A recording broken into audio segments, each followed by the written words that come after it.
tido o privilégio, né, de ouvir muitas mensagens do pastor Hércules dominicalmente aqui, como cada um dos irmãos. O pastor usa muito o método expositivo de expor a palavra de Deus. E eu tenho escutado outros pastores também que pregam dessa forma, e é uma mensagem o qual eu me identifico muito e gosto muito.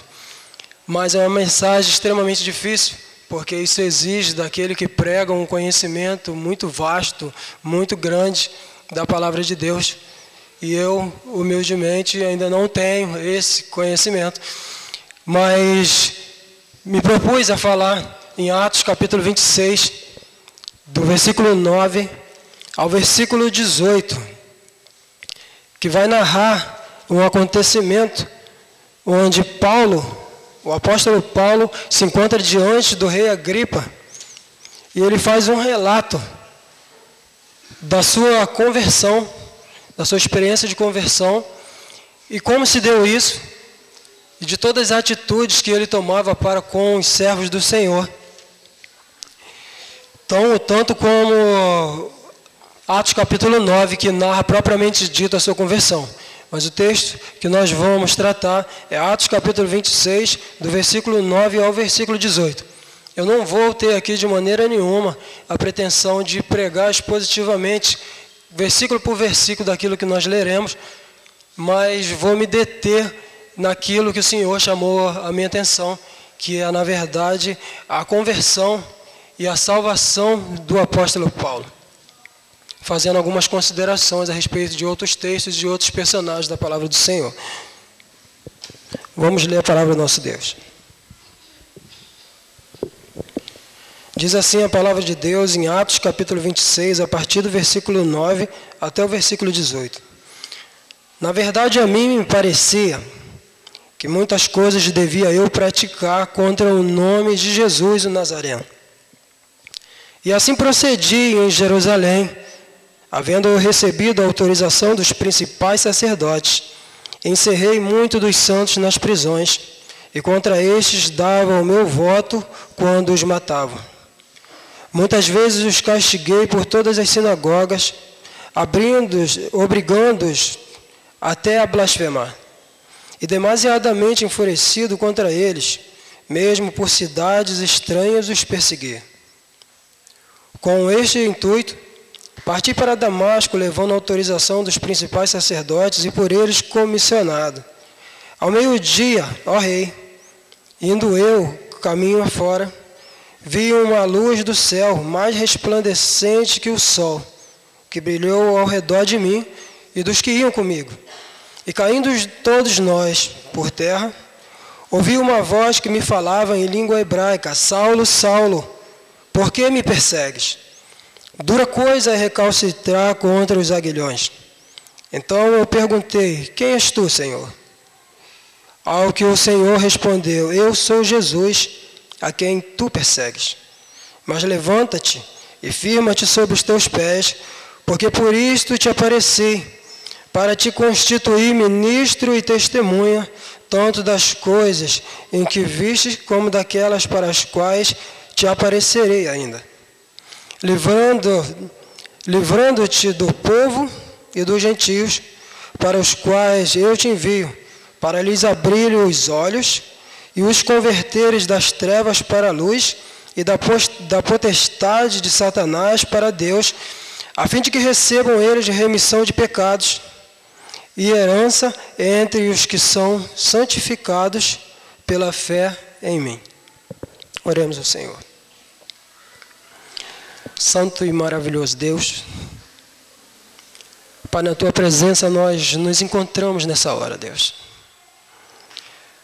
Pai, a Tua palavra diz que a fé vem pelo ouvir e ouvir pela Tua palavra, Deus. Pai, no nome de Jesus, que o Teu Espírito possa se fazer presente no nosso meio. Que o Teu Espírito possa, Senhor, de uma forma especial, se fazer presente comigo aqui neste momento, Deus. Pois eu, como pequenino que sou, diante da Tua presença, eu reconheço as minhas limitações, Deus. Por isso eu te peço no nome de Jesus, que aquilo que eu propus falar aos Teus servos, de forma a abençoar a vida de cada um deles, como Tu me abençoaste mediante a meditação que eu fiz em cima desse texto. o Senhor possa falar conosco, Deus. Fala aos nossos corações, Senhor. Que nós possamos, ó Deus, no nome de Jesus, compreender as verdades da Tua palavra. E que haja, Senhor, continuamente esse desejo, ó Pai, de buscarmos conhecer-te cada vez mais, Pai. Como diz o profeta Oséias, continuemos e prossigamos em conhecer ao Senhor. Nos ajuda, Pai. Fala conosco nesse momento, no nome santo de Jesus. Amém. Meus irmãos, eu gostaria de considerar com os irmãos alguns personagens da palavra de Deus, para que nós possamos fazer posteriormente uma consideração mais propriamente dita a respeito do apóstolo Paulo. Para que nós possamos detectar de que todos nós, irmãos, homens e mulheres, no decorrer de toda a história, nós somos totalmente iguais diante de Deus. A palavra de Deus, ela fala que todos nós pecamos e destituídos estamos da glória de Deus. Então nós vamos analisar a vida de alguns homens do passado e vermos como isso se dá na vida de cada um deles.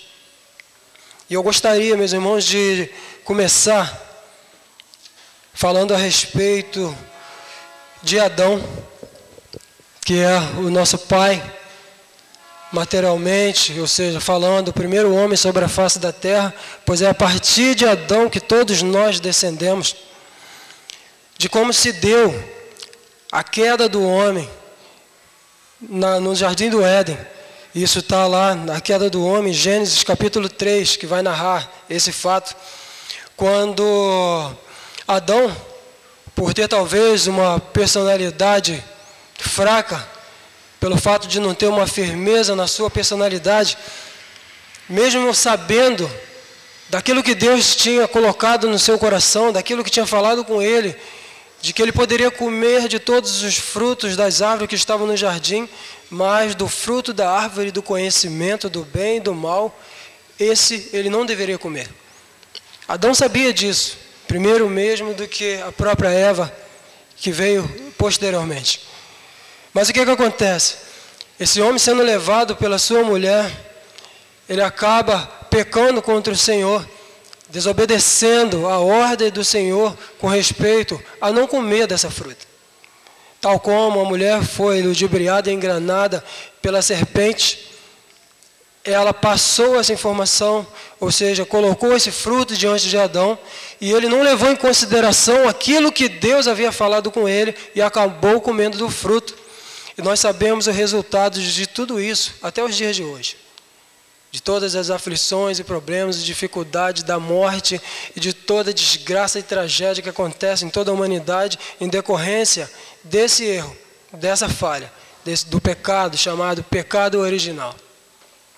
Nós poderíamos também falar a respeito de Noé, e esse fato, se os irmãos quiserem ler com mais calma em casa, ele está em Gênesis capítulo 9, de 20 ao 29, que vai falar a respeito de um homem que, segundo a palavra de Deus, foi um homem que no meio de um mundo completamente conturbado, de um mundo que completamente apóstata, ou seja, que se afastaram completamente das verdades, das verdades de Deus, daquilo que Deus tinha colocado como preceito. Esse homem ele foi o único em toda a humanidade daquela época achado justo diante de Deus. O único. E por causa da justiça desse homem, Deus permite que tanto ele com a sua esposa, tanto os seus 3 filhos com as suas noras, eles adentrem dentro de uma arca e são protegidos por Deus pela graça e misericórdia do nosso Deus. Dessa forma, nós hoje podemos estar aqui porque Deus teve misericórdia e graça para com a vida desse homem. Mas é interessante que se nós analisarmos a vida de Noé, que era um homem de Deus, que depois do dilúvio, a Bíblia narra um fato que está aqui no capítulo 9 de Gênesis, que vai falar que Noé ele planta uma vinha. E dessa vinha ele prepara vinho. E ele acaba se embriagando de tal maneira com esse vinho, a ponto de ficar completamente embriagado, a ponto de ficar nu dentro da sua tenda. É interessante, irmão, que quando eu li esse texto, eu me lembrei de mim mesmo. Eu me converti com 22 anos de idade e até essa data,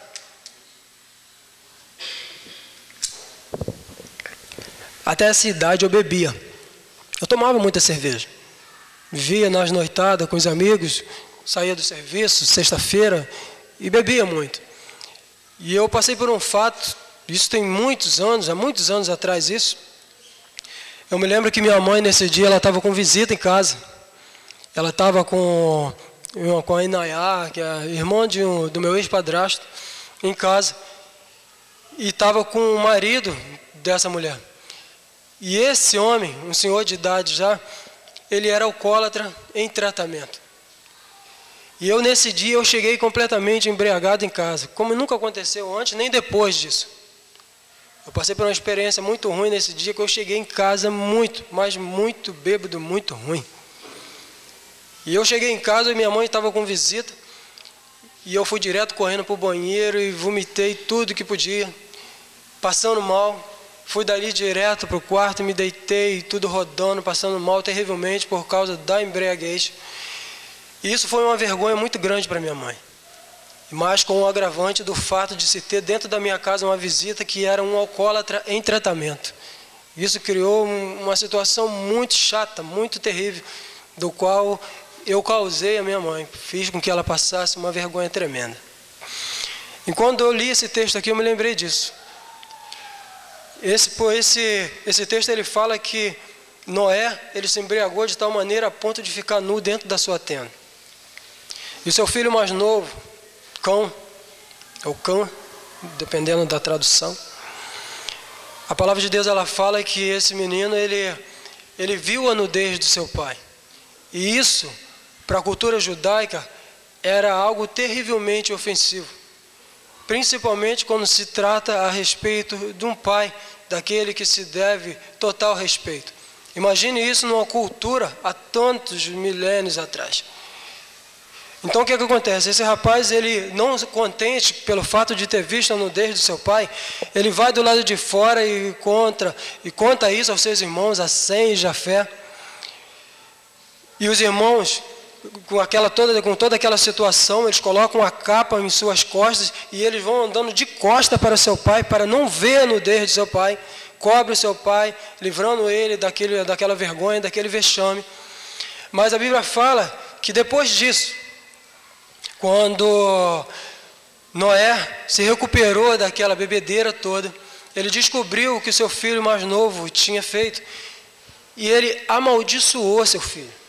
A Bíblia fala aqui, Noé plantou uma vinha em Gênesis capítulo 9, de 20 a 29. Noé, ele joga uma maldição sobre o seu filho. E se nós fizermos, irmãos, uma leitura, mesmo que superficial, a respeito de genealogia, nós vamos ver, isso aqui está lá em Gênesis capítulo 10, de 6 a 20, que vai dizer para nós que por causa dessa maldição que Noé lançou sobre a vida do seu filho mais novo, todas as gerações, ou quase todas as gerações que vieram da descendência de Cão, foram gerações que foram verdadeiras pedras no sapato de Israel. Foram os verdadeiros inimigos de Israel, aquelas pessoas que causaram muitos problemas para Israel. E eu vou enumerar para os irmãos algumas nações que depois os irmãos podem ler com calma em Gênesis capítulo 10, que narra a respeito disso, que fala a respeito da genealogia dos filhos de Noé. E referente à descendência de Cão, vai dizer o seguinte: as nações que vieram dele, Canaã, ou seja, que foi conquistada por Josué e o povo que saiu do Egito, Babel, aonde até esse momento toda a humanidade falava somente um idioma, e por causa do orgulho e da vaidade dessas pessoas, Deus acaba dividindo as línguas. Os irmãos conhecem bem a história. A Síria, que foram terríveis inimigos do povo de Deus, pessoas que não se contentavam simplesmente em vencer seus inimigos, mas subjugavam de maneira tão absurda, a ponto de fender grávidas com suas crianças na barriga, a ponto de pegar toda a liderança de uma cidade conquistada e decapitar essas pessoas e entulhar seus corpos na entrada da cidade, para que todos aqueles que vissem aquela situação pudessem ter aquilo como exemplo e não, de certa forma, tentar lutar ou combater contra o povo da Síria. Fala a respeito de Nínive, que era a capital da Síria. Vocês conhecem muito bem a respeito de Nínive, que foi a cidade onde Deus envia o profeta Jonas para pregar para eles sobre a sua impiedade. E Jonas, sabendo como esse povo era tremendamente hostil ao povo de Israel e quantos danos esse povo causava ao povo de Israel, ele acaba indo para um lugar diferente da onde o Senhor havia mandado ele. Ou seja, eu estou falando a respeito de homens de Deus e de consequências de atitudes erradas que cada um deles tomaram. Atitudes que é inerente a esses homens, atitude que é inerente a Paulo e a cada um de nós hoje. E se nós continuarmos falando, nós vamos ver aqui, Nínive, os filisteus, os jebuseus, os jamorreus, os gegazeus, todos os povos que foram altamente ofensivos e inimigos do povo de Israel. Tudo por causa de uma maldição que um pai jogou contra seu filho lá com questão de Noé e Cão. Pelo fato da bebedeira dele, pelo fato dele ter se embriagado e o seu filho ter visto a sua nudez. E nós poderíamos falar mais. Poderíamos falar a respeito de Moisés. Moisés, que foi um grande homem de Deus, Moisés, que foi aquele que Deus escolheu para tirar o povo de Israel lá do Egito. A Bíblia fala que esse homem com 40 anos de idade, quando ele viu um dos servos dali dos hebreus, um dos seus irmãos hebreus, ser espancado por um egípcio, ele mata esse egípcio. E é interessante a gente analisar isso, porque a Bíblia vai falar que Moisés era um homem muito manso. E se nós analisarmos isso, quantos de nós hoje, ou melhor, quantas pessoas hoje se encontram atrás das grades? Pessoas que muitas das vezes nós falávamos, poxa, mas fulano é uma pessoa tão tranquila. Fulano, sempre foi uma pessoa de paz. Como que pode esse rapaz ter tido a capacidade de fazer tal coisa com a sua esposa? Como pode ter tido a capacidade de fazer isso com a sua mãe, ou com seus filhos, ou com qualquer outra pessoa? Não é verdade? Quantos de nós já não vimos situações dessa forma? De repente, ver pessoas mansas, tal como Moisés é declarado na palavra de Deus, mas que no momento, eu não vou entrar aqui no mérito da questão, eu não vou entrar aqui no mérito de legítima defesa, eu não vou entrar aqui no mérito daquilo que levou esse homem a assassinar um outro, não vou entrar nesse mérito, mas eu estou colocando o fato para que nós possamos analisar que cada um de nós, pelo fato do pecado que habita em nós, na nossa carne, nós temos potencialidades terríveis para cometer as maiores atrocidades do mundo. E se nós continuarmos, nós vamos ver a respeito de Sansão. Nós poderíamos analisar a respeito dele que, embora a palavra de Deus fale que era um juiz e era um homem que o Espírito Santo usou ele poderosamente em determinadas ocasiões, mas esse mesmo homem vivia de forma carnal. Esse mesmo homem, do qual era nazireu de nascença, do qual não poderia beber vinho, não poderia beber qualquer tipo de bebida forte, um homem que não poderia se casar com mulheres de outras nações, um homem que não poderia jamais chegar perto de algo morto. Esse mesmo camarada, ele faz tudo isso ao contrário, quebrando totalmente o pacto de Nazireu e que Deus havia estabelecido sobre a vida dele antes mesmo que ele tivesse nascido. Se a gente ler um pouquinho da história, a gente vai ver que Sansão, ele despedaça um leão com as próprias mãos, sem nada nas mãos, por poder e força do Espírito Santo de Deus. E esse homem, ele acaba tendo contato com um animal morto. E ele, por ser nazireu, ele não poderia ter contato com isso. E ele, não satisfeito com isso, quando ele volta pelo mesmo caminho que ele vê aquele leão caído, morto ali, a Bíblia fala que se formou uma colmeia com mel sobre o cadáver desse mesmo leão. E ele, não contente com tudo aquilo que ele já havia feito, esse homem, ele tem a capacidade de pegar mel que estava sobre a carcaça daquele leão morto, e ele mesmo come daquele mel, e ele mesmo leva desse mel posteriormente para os seus pais, de forma que os seus pais vêm comer esse mel, sem saber a procedência dele, de onde ele tinha saído. Ou seja, um homem completamente ímpio. E era um homem de Deus. Um homem que foi usado como juiz e julgou, se eu não me engano, 40 anos sobre o povo de Israel.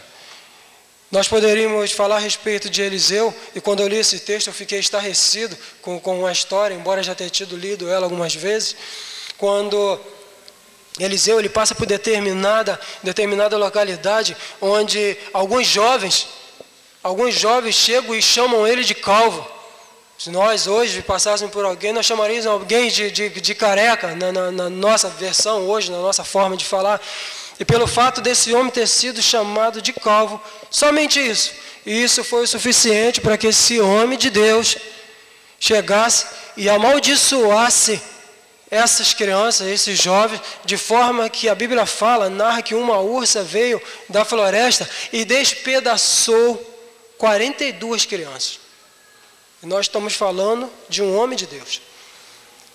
Aí talvez a gente fique pensando, poxa, mas irmão, o que isso tem a ver com a conversão de Paulo? O que isso tem a ver com Atos capítulo 26, de 9 a 18? Eu vou mostrar aos irmãos que tem tudo a ver. Eu analisando todos esses textos, e eu parando para refletir na nossa própria história, na história da humanidade e do pecado que tanto nos abate continuamente na nossa vida, a gente pode analisar, eu pude analisar 3 formas básicas, ou seja, tomando isso, generalizando, de pecado. Um pecado daqueles que comete os seus erros, os seus pecados deliberadamente para com Deus. Como Sansão, um homem que sabia aquilo que ele estava fazendo, porque ele sabia que desde criança ele era nazireu, não podia fazer nenhuma daquelas coisas, mas deliberadamente ele tomava essas atitudes e esses pecados. Existe também aqueles, meus irmãos, que pecam por omissão. A Bíblia fala que aquele que sabe fazer o bem e não faz, peca. Então, quando nós vemos alguns de nossos irmãos ou amigos passarem por certas dificuldades e está em nossas mãos, em nossas condições, mover as mãos de forma a ajudar essas pessoas de alguma forma e não fazemos, isso é omissão, isso é omitir e isso é pecado. Eu não vou entrar nos detalhes aqui do que é pecado, do que não é pecado, mas eu estou aqui generalizando. Aí, nessa forma, nesse terceiro ponto, eu vou encaixar Paulo.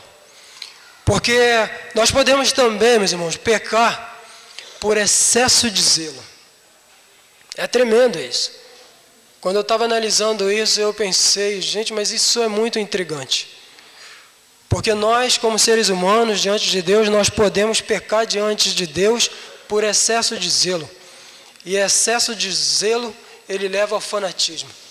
Por que vocês acham, meus irmãos, que muçulmanos, lá no Oriente Médio, em todos aqueles países do Oriente Médio, homens, mulheres, jovens e crianças, eles são capazes de colocar coletes em seus corpos, cheios de dinamite nas costas e no peito, e de repente entrar numa feira livre, ou numa loja de departamento, ou dentro de uma embaixada de algum país, e simplesmente se detonar e se explodir em nome de Alá? Quantas atrocidades, se nós pararmos para analisar, que foram feitas em nome de Deus. Se nós analisarmos as cruzadas, se nós analisarmos tantos outros fatos na história da humanidade, nós vamos ver que muitas atrocidades e muitas pessoas tiveram seus sangues derramados em nome de Deus. Pelo fato de pessoas tal como Paulo, e aí eu encaixo a Paulo, que pelo fato de pertencer a uma seita, que é a seita dos fariseus, uma das seitas, ou a mais severa de todas elas, isso dito pelo próprio apóstolo Paulo, o qual ele servia ali de uma forma veemente. E talvez Paulo, pelo fato da sua intelectualidade, pelo fato do seu entendimento de ser um homem extremamente inteligente, pelo fato de ter sido criado aos pés de Gamaliel, um grande homem estudioso da época, talvez ele achasse, quem são esses servos de Deus?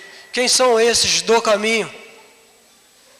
Para que continue pregando e falando tudo aquilo que, segundo Paulo, ele achava que era estranho. É interessante que nós somos pessoas extremamente preconceituosas, até mesmo dentro das nossas igrejas, e isso de forma muitas das vezes velada. Nós dizemos que não temos preconceito, mas quando alguma coisa adentra dentro da nossa igreja ou dentro do nosso contexto eclesiástico, que de repente não é de acordo com aquilo que nós estabelecemos como verdade para cada um de nós, nós de forma preconceituosa começamos a agir como se aquilo tivesse nos ferindo de alguma forma. Paulo, ele se sentia extremamente ofendido pelo servo de Deus. É interessante, eu gostaria de ler algumas coisas aqui com os irmãos, novamente no texto, aqui a respeito aqui a partir do versículo 10. E diz o seguinte: e assim procedi em Jerusalém, havendo eu recebido a autorização dos principais sacerdotes, encerrei muitos dos santos nas prisões, e contra estes dava o meu voto quando os matavam. É interessante que quando Paulo ele fala que contra estes, ele está falando no plural. Nós sabemos aqui pelos historiadores, se falam a respeito de Estevão, o primeiro mártir da igreja. Mas, lendo essa passagem, nós podemos ver que muitas outras pessoas foram martirizadas, que muitas outras pessoas foram mortas. E Paulo ele diz que quando se era votado, se colocava isso em votação, Paulo ele dava o voto próprio, pessoal dele, para a morte dessas pessoas. Por excesso de zelo, que nos leva ao fanatismo. E Paulo ele só compreende isso quando na estrada de Damasco ele se encontra com o Senhor. Quando Deus, de uma forma miraculosa, o Senhor Jesus aparece para ele e diz para ele: Saulo, Saulo, por que me persegues? Paulo talvez até aquele momento ele achasse que ele estava fazendo algo para Deus, como muitos hoje. Muitos hoje têm tirado a vida de evangélicos, de missionários que estão espalhados por todo o mundo, em tantos países no mundo, têm matado pessoas. Eu me lembro de uma mensagem do pastor João Ribe Palharim, antes de acontecer aquela catástrofe na Indonésia, daquela tsunami que matou mais de 200 mil pessoas. Anos antes de acontecer aquilo, eu ouvi uma mensagem de João Ribe Palharim, quando ele contava a história de missionários na Indonésia, que estavam sendo mortos severamente por pessoas muçulmanas e de outras religiões, que não aceitavam de forma alguma que o Evangelho de Cristo fosse pregado naquela nação. E coisa tão severa, tão absurda, a ponto dos servos de Deus serem trancados em suas igrejas, e essas igrejas se tacavam fogo nelas, matando servos de Deus queimados, e aqueles que porventura não aguentavam a pressão de toda essa situação, saíam para fora e eram mortos a pauladas, machadadas, foice e tantas outras coisas mais. Então o que acontece? O excesso de zelo leva ao fanatismo, e o fanatismo leva a homens cometerem atrocidades como Paulo cometeu. É interessante que lá em Atos capítulo 9, no versículo 1, o início dele fala o seguinte: e Paulo, respirando ameaças e mortes contra os discípulos do Senhor. E Paulo, respirando, era o ar que ele respirava, ameaças e morte contra os discípulos do Senhor. Mas é interessante que no próprio capítulo 9 de Atos, é interessante isso, eu gostaria de ler com os irmãos, queria que os irmãos abrissem lá. Atos capítulo 9. Vai narrar um fato interessante a respeito de um homem chamado Ananias.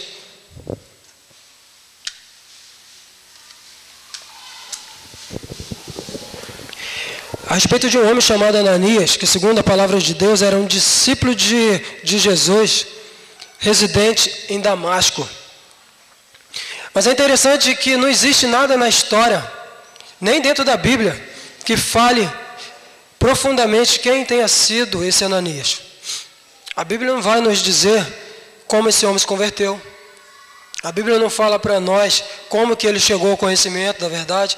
A Bíblia não fala nada disso. A Bíblia simplesmente demonstra a respeito desse texto, de que ele era um homem de Deus, e que tal como o Senhor havia aparecido em visão a Paulo, depois que ele havia perdido a visão, e a Bíblia narra que ele ficou 3 dias sem comer e sem beber, e cego, não enxergava nada. O Senhor Jesus, ele mostra uma visão para ele, que iria uma pessoa chamada Ananias, aonde ele estava, e oraria por ele, para que ele voltasse a enxergar. E o mesmo Jesus aparece em visão a esse discípulo do Senhor, Ananias, e fala para ele, vai à rua direita e procura Saulo, que tem por apelido Tarso, porque esse homem está orando, e ele viu, eu mostrei para ele em visão, que você vai lá e vai orar por ele, para que ele recupere a visão. A Bíblia fala que narra que quando Ananias, ele ouve isso do Senhor, Senhor, eu sei quem é Saulo, eu sei quem é esse homem, eu sei como esse homem ele tem perseguido os teus servos, eu sei como esse homem tem maltratado os teus servos, como tem aprisionado, como tem levado, encarcerado os teus servos. E esse homem ele está aqui com a autorização dos sumos sacerdotes para levar cativo, levar preso, encarcerado todos aqueles que professam o teu nome. Mas é interessante que o Senhor vai dizer para Ananias, vai, a versão Ferreira de Almeida, essa versão diz o seguinte: mas o Senhor lhe disse, vai, porque este é para mim um instrumento escolhido, para levar o meu nome perante os gentios e reis, bem como perante os filhos de Israel. E no final lá de Atos capítulo 26, que nós lemos, que eu gostaria de ler novamente com os irmãos, diz o seguinte, a partir do versículo 16 até o versículo 18, fala assim: mas levanta-te e firma-te sobre teus pés, porque por isto te apareci, para te constituir ministro e testemunha tanto das coisas em que me viste, como daquelas pelas quais te aparecerei ainda, livrando-te do povo e dos gentios para os quais eu te envio, para lhes abrirem os olhos e lhes converteres das trevas para a luz e da potestade de Satanás para Deus, a fim de que recebam eles de remissão de pecados e herança entre todos os que são santificados pela fé em mim, ou seja, pela fé em Jesus. Aí nós analisamos, a palavra de Deus ela fala nos evangelhos, essa foi uma repreensão do Senhor Jesus, de que ai daquele que fizesse tropeçar um dos pequeninos servos do Senhor, de que melhor seria que eles colocassem uma pedra de atafona ou de azenha sobre o pescoço e se lançassem nas profundezas do mar. Mas é interessante que esse homem que era um perseguidor severo do povo de Deus, esse mesmo Deus pega este mesmo homem e diz para ele que ele foi para Deus, para o Senhor Jesus, um vaso escolhido. E como que a gente entende isso, irmão? É intrigante isso. O Senhor poderia, de repente, aparecer para Paulo ali na estrada de Damasco e repreender ele severamente, ou castigá-lo por todos os pecados que ele havia cometendo contra o povo de Deus. Mas é tão tremendo o amor e a misericórdia de Deus, e como que a graça de Deus ela nos alcança, de forma a nos fazer entender que não é por aquilo que nós somos ou por aquilo que fazemos, mas Deus nos aceita segundo a sua graça, que é o favor imerecido que nós não merecemos, porque na verdade, como eu disse no versículo antes, todos pecaram e destituídos estão da glória de Deus. A palavra de Deus ela vai dizer para nós que Deus ele contempla lá dos céus, procurando aqui na terra alguém que porventura seja justo, mas ele não acha ninguém, irmãos. Ele não acha ninguém, porque todos nós nos extraviamos de Deus, porque todos nós nos afastamos, nos apostatamos do Senhor. E isso está se referindo a Adão, está se referindo a todos aqueles que eu mencionei aqui, está se referindo a Paulo e está se referindo a cada um de nós. Eu acabei de dizer que nós somos pessoas preconceituosas. Muitas das vezes nós olhamos para a vida de algumas pessoas e achamos que essas pessoas não têm mais solução. De repente você, irmão, de repente você está passando grande dificuldade com seu filho, de repente você está passando grande dificuldade aí com seu esposo em casa, embriagado, que vive chegando embriagado em casa, arrumando problema. De repente você está enfrentando problema com seu filho adolescente que está se envolvendo com mais companhias, você não sabe onde seu filho se encontra e você desesperado de madrugada não consegue ter uma noite de sono tranquilo, porque você não sabe aonde que o seu filho está. Não é verdade? Então, meus irmãos, Deus, Ele não toma aquilo que nós somos ou aquilo que nós fazemos para que nós possamos de alguma forma alcançar a salvação. Nós temos que compreender isso. Nós vemos atitudes em Paulo que isso, aos nossos olhos humanos, nós veríamos que esse homem, ele está fadado ao inferno eterno, como cada um de nós. Porque, como eu disse, nenhum de nós aqui é melhor do que ninguém, irmãos. Nenhum de nós, independente de cargos eclesiásticos, nenhum de nós, independente do conhecimento que nós possamos obter de Deus, nenhum de nós, por mais que possamos procurar viver uma vida de santidade diante de Deus, nós somos aceitos diante de Deus por causa dessas coisas. E nós temos que colocar isso no nosso coração.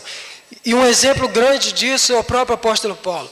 Um homem que se martirizava, um homem que em todas as epístolas dele ele deixa claro esse martírio no seu coração, porque ele diz: Jesus morreu pelos pecadores, do qual eu sou o principal.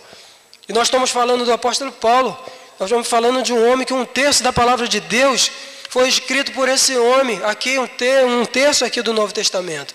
Um homem que foi usado tremendamente por Deus, um homem que foi usado por Deus para que vida fosse ressuscitada, um homem que, segundo o texto da palavra de Deus, subentende-se que até os lenços dele eram levados aos enfermos e essas pessoas eram curadas.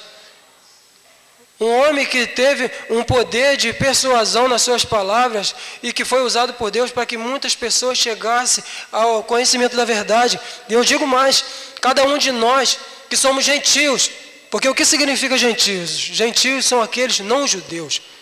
Pessoas que não têm nada a ver com aliança, que não tem nada a ver com o Velho Testamento, são pessoas que não têm nada a ver com o povo judeu, que somos cada um de nós.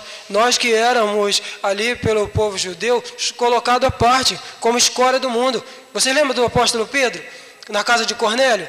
Você lembra? Mesmo o Senhor aparecendo em visão a Pedro naquele lençol, você lembra disso? O Senhor mostra aquele lençol com répteis e quadrúpedes, todos os animais que eram proibidos ao povo judeu comer, e chega para Pedro: Pedro, mata e come.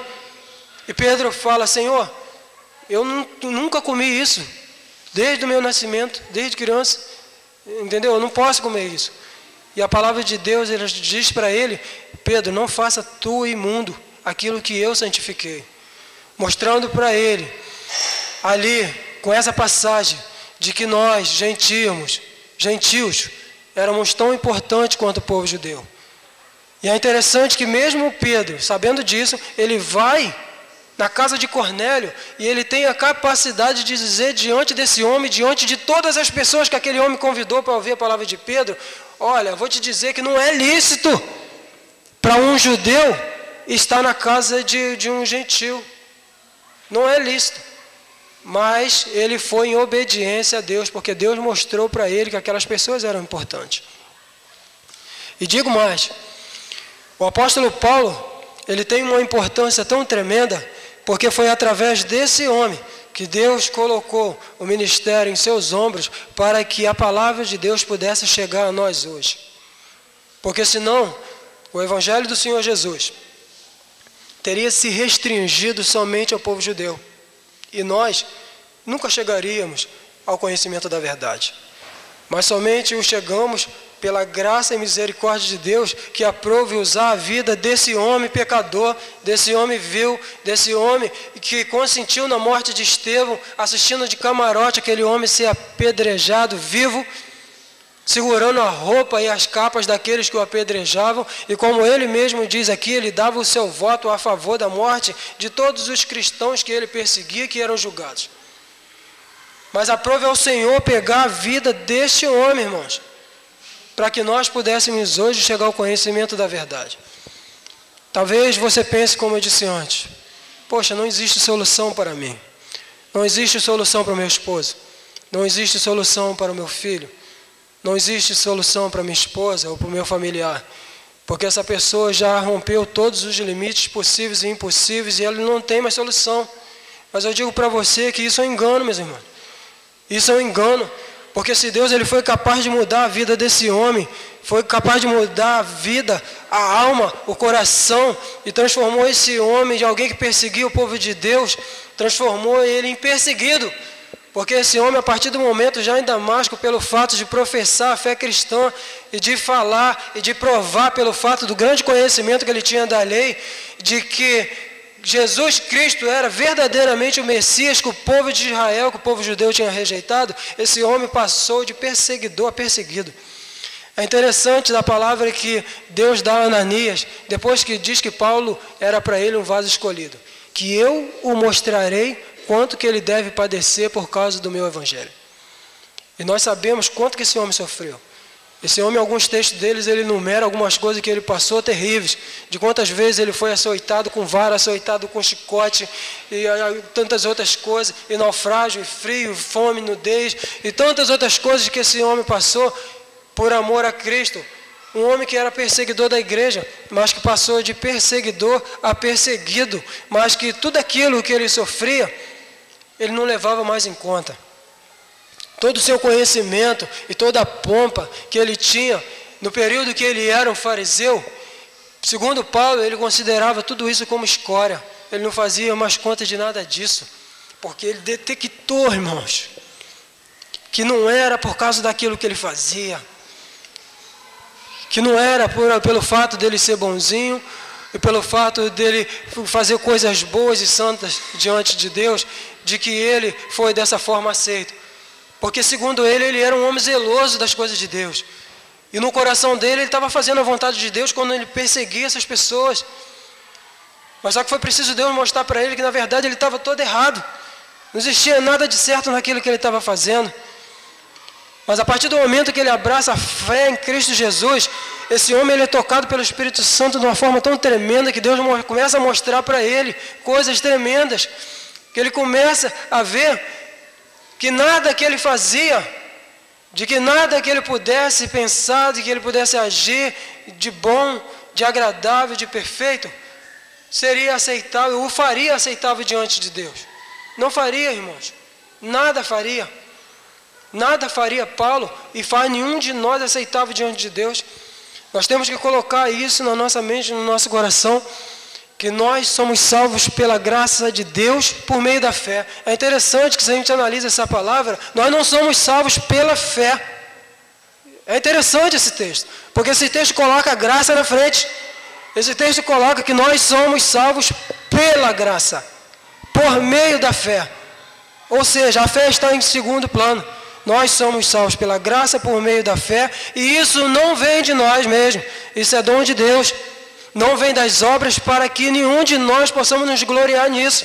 Então nada daquilo que eu possa fazer, irmãos, nada daquilo que eu possa fazer de bom vai me fazer aceitável diante de Deus. E eu tenho que compreender isso. E se todos esses homens do passado que eu narrei aqui, e se o apóstolo Paulo, e se nós mesmos cometemos tantos pecados, talvez nós possamos colocar no nosso coração tal indagação. Poxa, mas então acabou para mim. Qual a esperança que eu tenho?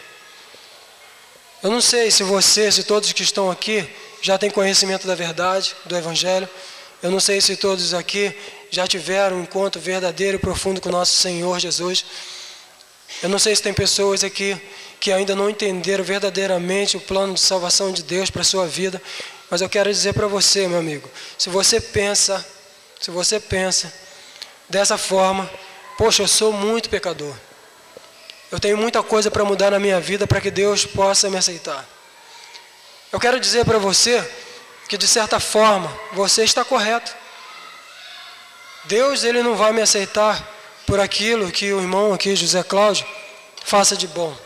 Eu poderia fazer tudo. Eu poderia viver, se eu pudesse, em plena santidade diante do Senhor, irmãos. Mas só que de maneira nenhuma isso me levaria 1 metro sequer da presença da glória do nosso Deus.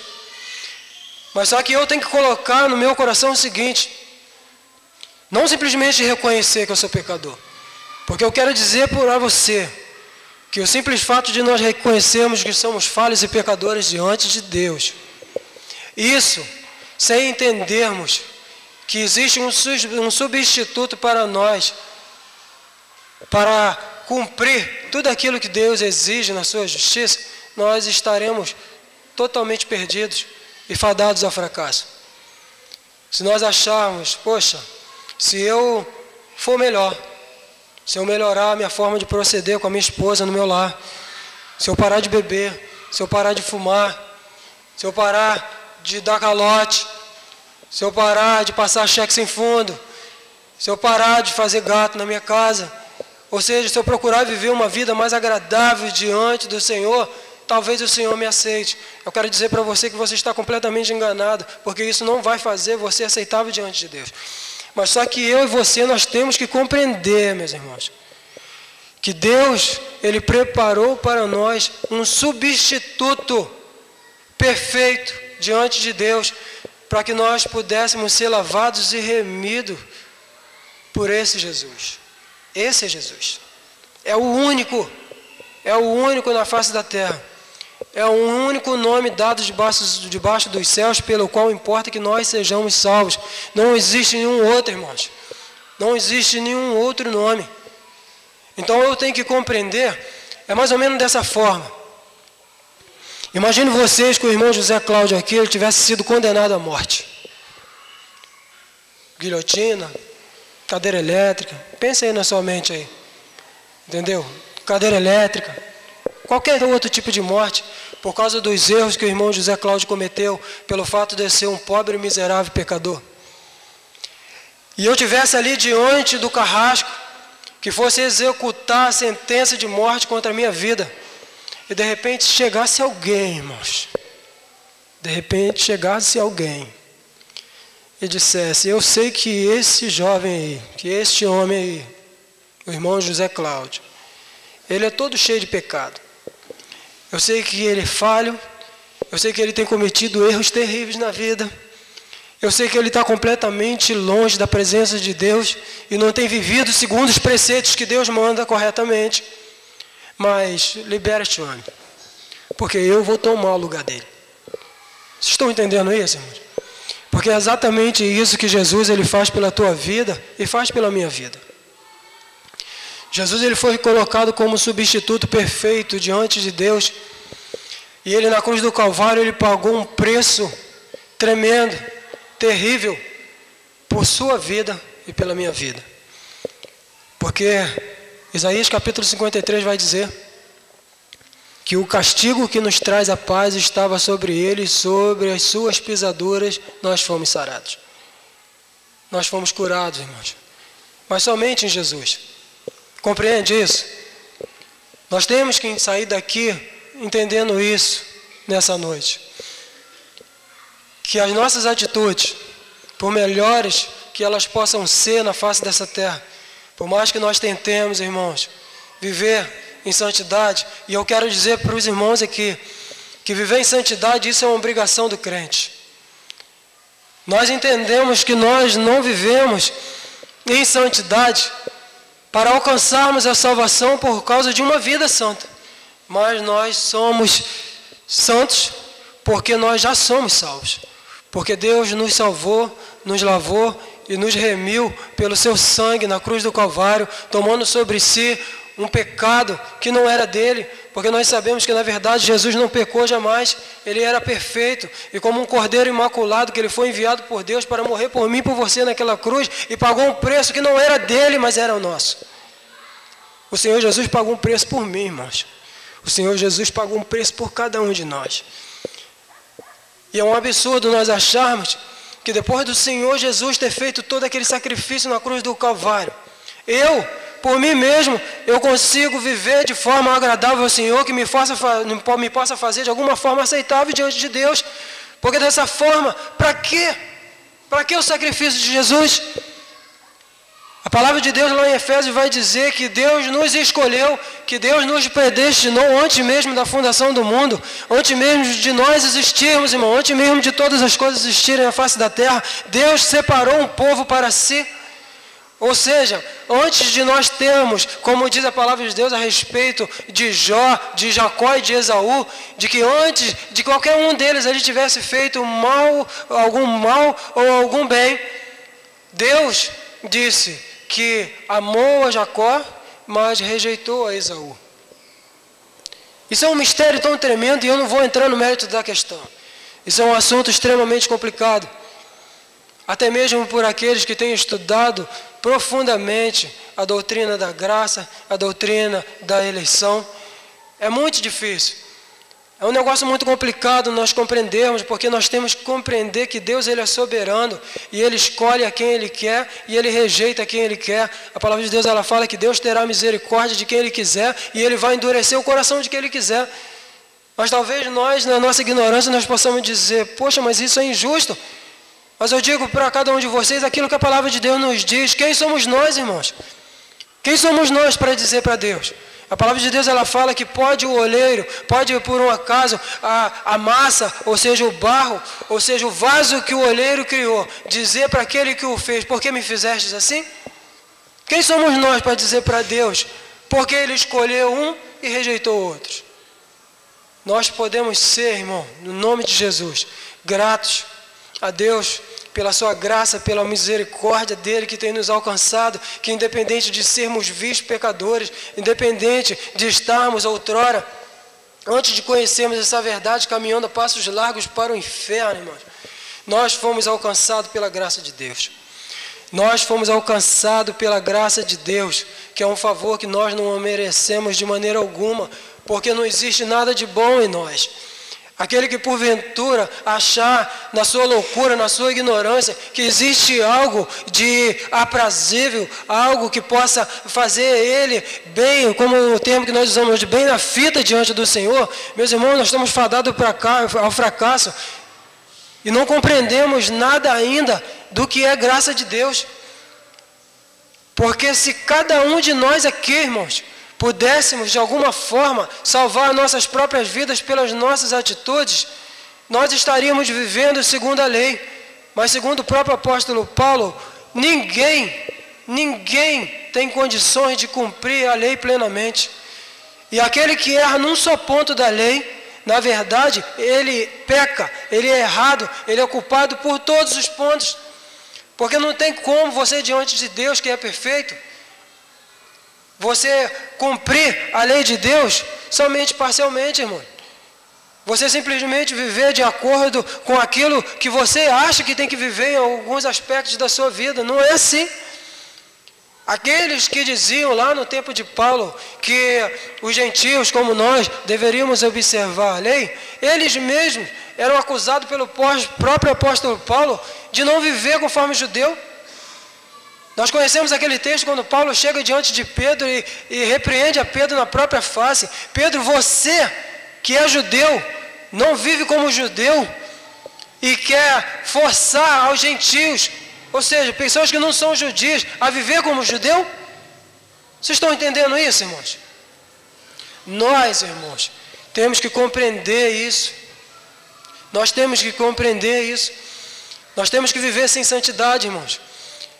Eu não quero dizer aqui, como muitas pessoas pensam, que pelo fato de Deus ter escolhido um povo, pelo fato de Deus ter predestinado um povo, isso é ali um aval, algo, um documento assinado para que você possa viver em total e completo pecado e devassidão na sua vida, pensando na sua loucura, que de repente, poxa, mas se Deus é misericordioso, se Deus ele tem uma graça tão tremenda que nos alcança, no final de tudo todos serão salvos e todos serão alcançados por essa graça. Eu quero dizer que nós estamos fadados ao fracasso e estamos completamente enganados se nós pensarmos dessa forma, irmãos.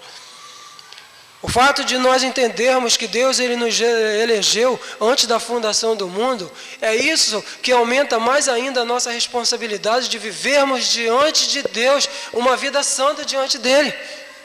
Porque é dessa forma que nós vamos mostrar verdadeiramente se nós fomos alcançados por essa graça e por esse Evangelho Salvador, irmãos. Porque se eu, que digo que de repente foi alcançado pela graça de Deus e conheço a palavra de Deus, conheço o Evangelho e começo a viver uma vida dissoluta, uma vida errada, uma vida de pecado diante de Deus, será que dessa forma eu estou demonstrando que eu fui alcançado verdadeiramente pela graça? Eu tenho certeza que não, irmãos. Eu tenho certeza absoluta que não. Se o irmão José Cláudio começasse a viver de forma errada, vivendo em adultério, vivendo com a vida toda errada e pousando de bom moço aqui diante da igreja, será que eu mostraria com isso que eu fui alcançado pela graça de Deus? Com certeza não, irmãos. Com certeza não.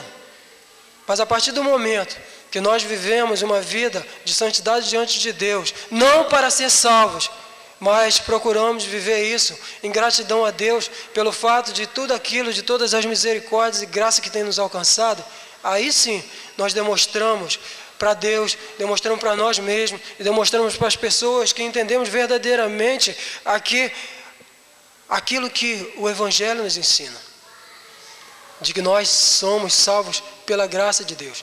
E somos salvos pela graça de Deus somente no Senhor Jesus, e até mesmo a fé que nós temos, que Deus nos concede para nós crermos naquilo que a palavra de Deus nos ensina a respeito do Senhor Jesus, até isso é dom de Deus, irmãos. Eu quero dizer com isso, e de que nenhum de nós conseguiríamos nos aproximar de Deus de alguma forma, se nós, de certa forma, não fôssemos tocados pelo Espírito Santo, que é aquele que convence o homem do pecado e do juízo. Somente dessa forma, irmãos, sendo tocado por esse Espírito, sendo regenerado na nossa alma, no nosso coração, é que, de certa forma, nós começamos a compreender as verdades do Evangelho, de forma que a nossa mente começa a abrir e nós podemos compreender que não é aquilo que nós fazemos que nos faz agradável diante de Deus. Compreende isso? Eu não vou me delongar muito. Eu quero que nós possamos entender isso. Nós vimos aqui que todos os homens, seja os patriarcas, seja Paulo, os apóstolos do Senhor Jesus, cada um de nós, todos nós estamos encerrados na mesma palavra. Todos nós pecamos, destituídos, afastados, excluídos estamos da glória de Deus. Nós vimos aqui que nós podemos errar, irmãos, de três formas básicas, que é pecando voluntariamente, que é pecando por omissão, ou seja, não fazendo aquilo que Deus nos manda fazer, ou pecando por excesso de zelo, quando nós começamos a viver uma vida de fanatismo, e achando que só nós temos a verdade. E que tudo aquilo que está à nossa volta, nada daquilo presta. Não existe nada de bom. Como se nós prestássemos. Compreende isso? Que o Senhor possa nos fazer entender isso. Que o Senhor possa nos fazer entender que existe um substituto para nós. E que nós não precisamos, de maneira nenhuma, meus irmãos, sermos entregues à morte e derramarmos o nosso próprio sangue para alcançarmos a salvação em Cristo Jesus. Porque um sangue imaculado, puro e santo, foi derramado na cruz do Calvário por mim e por você. E esse sacrifício, ele basta e ele é suficiente para cada um de nós. E o meu desejo, do meu coração, é que todos nós, independente de sermos evangélicos ou não, independente de conhecermos essas verdades ou não, para aqueles que já conhecem, que nós possamos entender que nada que nós fazemos, absolutamente nada do que nós fazemos, seja tocar, seja louvar, seja como diácono, seja como pastor, seja como presbítero, seja como bispo, ou como qualquer cargo eclesiástico que você possa ter, ou de que qualquer função na igreja que você possa ter. Nada disso, por mais ativismo religioso que nós tenhamos, por mais que nós façamos tudo na casa do Senhor, nada disso nos faz agradáveis diante do Senhor, se nós não compreendermos que, na verdade, a nossa salvação repousa somente no sacrifício do Senhor Jesus. Entenda isso, irmão. E aqueles que ainda não chegaram ao conhecimento dessa verdade, o desejo sincero do meu coração é que, tal como cada um de nós foi alcançado por essa graça, por essa misericórdia, que tem nos abençoado tão grandiosamente, porque Deus não tem olhado para os nossos pecados, para as nossas falhas. Eu não quero dizer para você, visitante, que o fato de sermos servos de Deus, nós somos melhores do que vocês. Não somos. A única coisa que nos torna diferente de vocês é o fato de nós reconhecermos que somos vis pecadores e que não repousa em nós ali o direito e a condição de salvar a nós mesmos, mas somente através do Senhor Jesus. É isso que nos difere. É o fato de nós sermos pecadores arrependidos. Isso não quer dizer que nós, como servos de Deus, não cometemos erros. É muito pelo contrário, irmãos. Muitos de nós, como servos de Deus, têm pecado, têm cometido erros terríveis dentro da igreja. Quantos erros e dificuldades que nós temos no ministério, na casa do Senhor, e isso em todas as igrejas, em decorrência de nossas próprias dificuldades, nossos próprios erros, nossos próprios pecados. Mas eu quero dizer para você, meu irmão, meu amigo, que você possa compreender que você tem um substituto por você. Um substituto que morreu pelo teu pecado, que é o Senhor Jesus, que segundo João capítulo 1, o Evangelho de João capítulo 1 vai dizer que a todos quantos o receberam, deu-lhes o poder de serem feitos filhos de Deus. Eu não sei se você já entendeu esse plano maravilhoso de salvação que alcançou as nossas vidas um dia. Mas o meu desejo é que o Espírito Santo de Deus, que convença cada um de nós, ele possa convencer o seu coração e fazer com que você, através do seu coração, da sua alma, você venha compreender plenamente de que Deus ama você e de que existe algo tremendo e maravilhoso na presença do Senhor para você. O meu desejo é que você compreenda isso e que você abrace a causa do Evangelho e possa, junto conosco, como uma só família, não só aqui nessa terra, mas entendemos, irmãos, que um dia nós estaremos juntos na glória do Senhor. Nós estaremos num lugar maravilhoso, quando, segundo a palavra de Deus, Deus enxugará dos nossos olhos todas as lágrimas. Deus fará com que nós vivamos no lugar onde não haverá mais dor, mais dificuldade, mais lutas, onde você não enfrentará mais situações com seu esposo, com seus filhos e com seus familiares. Você não passará mais situações desse tipo, irmão.